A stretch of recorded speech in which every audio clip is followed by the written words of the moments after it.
দর্শকদের ফাঁসি দে, এই আমার সোনার বাংলা দর্শকদের খাই না।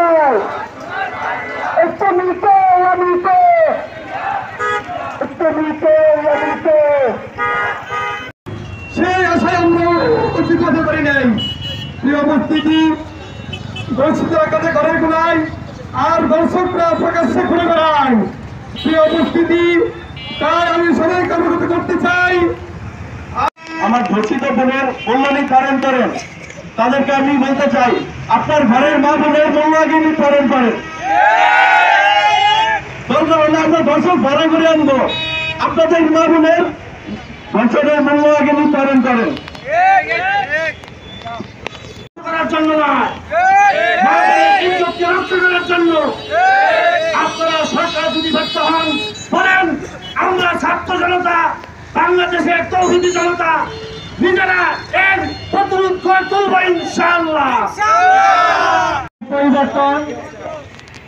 পরিবর্তনের জন্য আমরা ছাত্র জনতা সরকার উপদেষ্টাদের বসিয়েছি। আপনারা যদি আমাদের নিরাপত্তা না নিতে পারেন, নারীদের নিরাপত্তা না নিতে পারেন, আমরা বলবো আপনারা প্রতিবাদ করে নতুন রাজনৈতিক বন্দোবস্তের একটি উদাহরণ সৃষ্টি করবেন। বক্তব্য বলেছেন তিনি এই বাংলাদেশের রাতের মানুষকে ঘুমাতে দিবেন না, সেই বক্তব্যের পরপর দিয়ে আজকে বাংলাদেশে নানা ধরনের অরাজকতা উচ্ছৃঙ্খলতা তৈরি হয়েছে।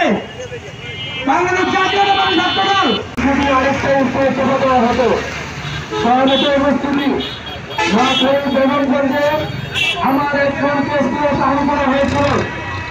নৌকার ঘোষণা দেওয়ার কারণে আমার এক মাকে সম্ভবতভাবে ধর্ষণ করা হয়েছিল।